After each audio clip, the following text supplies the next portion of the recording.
Hello, everybody. Welcome to the match review of Manchester United versus Newcastle United. Everyone who doubted that Ronaldo will not be able to cope in this league, apologize right now. Come on, he is the greatest of all time. He's the best player in the world for a reason. And if you think that he'll not be able to cope in a league which he already dominated 12 years back, I don't know. Either you are jealous or that your team does not have the best player in the world or just a hater of Ronaldo. I don't care. I don't give two F's why you think about it.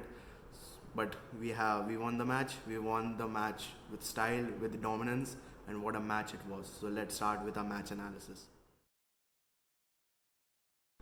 Manchester United was obviously very dominant throughout the match with possession of 62% versus Newcastle only at 36%.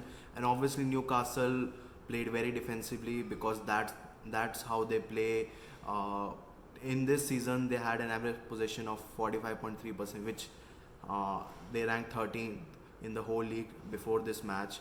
And even though they played matches against teams which are very similar to their stature, like West Ham United, Aston Villa, and Southampton, but still they played extremely defensively.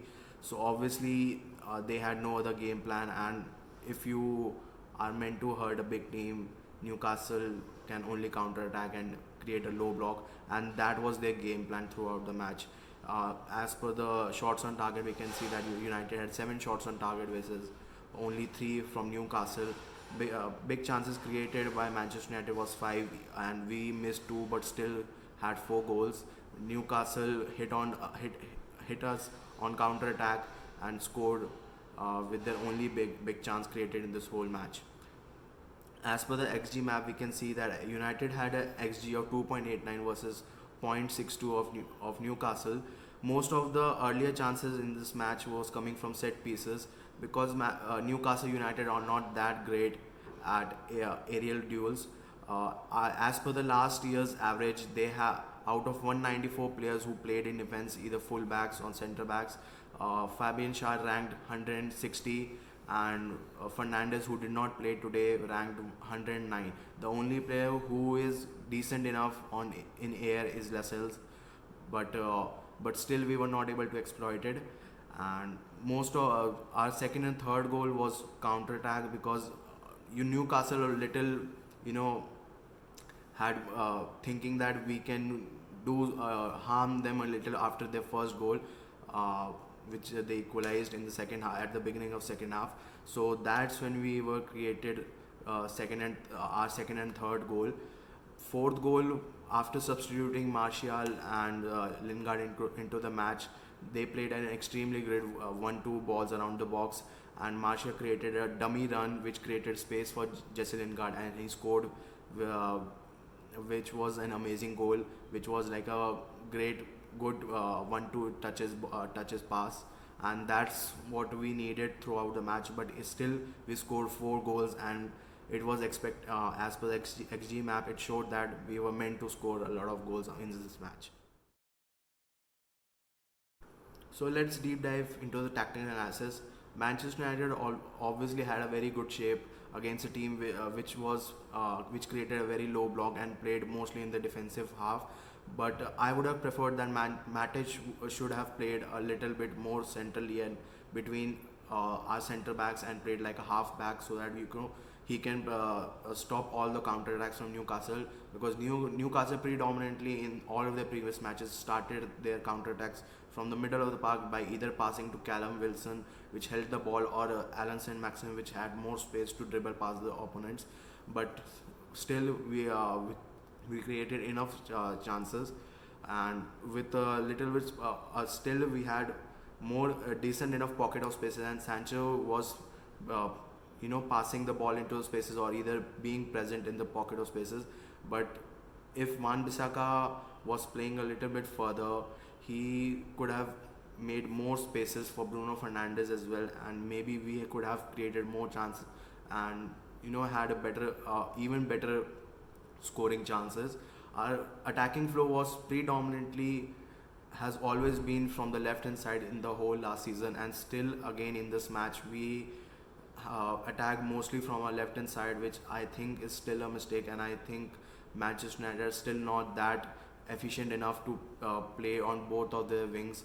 But I think with time and after Marcus Rashford comes back and Sancho going back to the right wing, we'll have more balanced flow of attacking. Obviously, but the Newcastle created more mistakes, which there were some problems in their game plan. Firstly, is that they attacked mostly from the left hand side, which I think is a very big mistake from Newcastle. From the average position, which we can see again that Luke Shaw is playing further up the pitch than Aaron Wan-Bissaka, so they had more space on the right side of the field, and they should have exploited that more.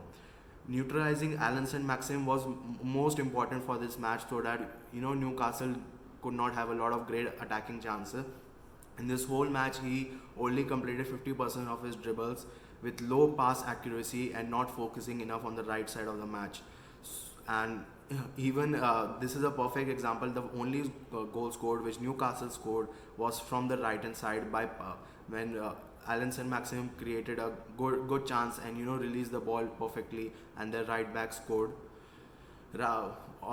I think Ole played amazingly in this, had managed this match amazingly, because Rafael Varane, Matic, and Harry Maguire had a very key role in neutralizing all of the counterattacks and more.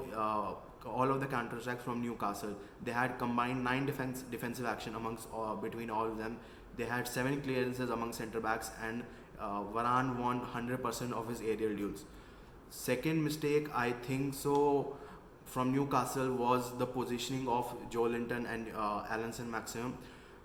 Yes, Saint Maxim is obviously a bigger threat than Joe Linton, but their play style and their strengths are different. Joe Linton little bit, have more physical presence and could have held ball much better, and I would have preferred that Alan Maxim and Joe Linton switched their position and Saint Maxim played a little bit deeper, so that he can have a lot of space to exploit and create more chances. But Steve Bruce was very wrong in doing that, I think so. But obviously, yeah, he must have thought that Alan is is our best attacking outlay. So obviously, I need to play him further up the pitch. But he did not understand that Joe Linton is more physical, and obviously they missed Callum Winslow because usually the role which Saint Maxim was playing is being played by Callum Wilson, and Saint Maxim was playing more like a free role in all of their matches till now, and had more space to dribble past the opponents and create chances in the game. So let's talk about the key player in this match, which was a catalyst in creating such a dominant performance by Manchester United. Obviously, we can say that CR7 can be a key player, as he scored 2 most important goals on his second debut. But I think Paul Pogba was more influential. Paul Pogba had had 2 assists in this game, which his total tally only in 4 games is 7 assists, which I think so is like a record of all time.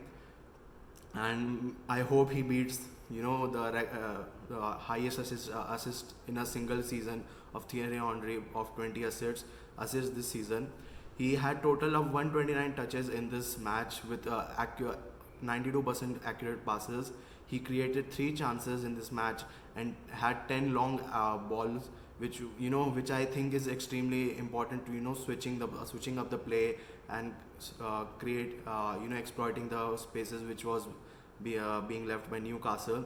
He obviously had a good defensive performance as well, with 4 ground duels won and 4 aerial duels won. He had 2 tackles he won 2 tackles as well. Amongst the whole United squad, he was also very good off the ball as well, because he made 18 presses, which was highest in the whole United squad, and had second highest progressive pass in the whole squad with 12. And we all know that Paul Pogba is only not a very good ball progressor through passes, but he also progresses very well with his dribbling abilities. He have made 102 ball carrying action, which was highest in the whole match, and I think that was very important and influential that United won this match. Even though I know Paul Pogba's play style suits more attacking attacking role that he plays on the left wing, but with a proper DM, I think so Paul Pogba can influence the match much more and easily can unlock any defense in this whole world. And with the players like Ronaldo, Jadon Sancho, Marcus Rashford, Edison Cavani, Bruno Fernandes, Mason Greenwood, he can create a lot of chances with them, and take Manchester United to new heights. And with a proper DM with Matic, even though he does not have the legs to play out very difficultly Premier League, but I still think with a proper DM, Paul Pogba can take Manchester United new heights and new levels. So in the end, I'll obviously say that what a win from Manchester United, and I hope we start performing at such level consistently. But the only thing I hope Manchester United improves soon is that we start having more clean sheets, because Alex Ferguson has said that attack wins you games but defense wins you titles, and that is a difference where Manchester United can lose title and does not win this year, but with addition of Varane, I think we have a more compact defense. But still, I hope Ole improves this somehow in the January transfer window, because Ole has improved our team in such a way that we are like a force to be reckoned with. And in this transfer window, he had added so much attackers that we have good option from the bench as well. Fourth goal was solely because of our substitutes, because Paul Pogba passed to Donny van de Beek and Donny van de Beek gave back to the Paul Pogba, and then he passed towards Martial, but Martial created a dummy run which opened the space for Jesse Lingard, and he scored the goal. So obviously having a good bench strength is important, but having a great defense is obviously important. So I hope you like my match analysis. I hope you think it's good enough. It's good for you to share with your friends, because I would love to keep creating this content on regular basis, and with more support and with more reviews, obviously I can achieve that. So I hope you share with your friends, like the video and subscribe to my channel. If there is anything you think I should talk more about, please either comment down below, or I'll be adding my Twitter handle in the description and you can reach me there as well. So that's it for now. Have a great weekend and see you for the match analysis of Young Boys versus Manchester United. Okay, goodbye. Adios.